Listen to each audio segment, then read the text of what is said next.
మధ్య రీ రిలీజ్లు అవుతున్నాయి. పవన్ కళ్యాణ్ గారి సినిమా రీ రిలీజ్ అయింది. బ్రో ఏంట్రో అలాగున్నారు. అలా కెమెరా మ్యాన్ గంగతో రాంబాబు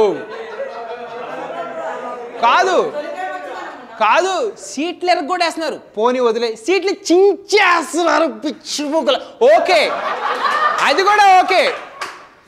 లోపల మంటలేసేస్తున్నారు. థియేటర్లో మంటలేంట్రా బాబు. హారతి వదిలే ఒకడు వదులుతున్నాడు. ఆ థియేటర్లో ఆల్రెడీ జల్లిన ఏమంటారు పేపర్ కదా మొత్తం తగలడిపోతున్నాయి. ఒకడు సీటర్ తెంగి దాంట్లో వేసేస్తాండి. అది కెమెరామ్యాన్ గంగతో రాంబాబా భోగియా అర్థం కావట్లేదు ఎవడికి. ఎందుకు ఇలాగా మీరు చెప్తున్నా థర్డ్ డిగ్రీ మీరు మీ హీరో పరువు తీస్తున్నారు.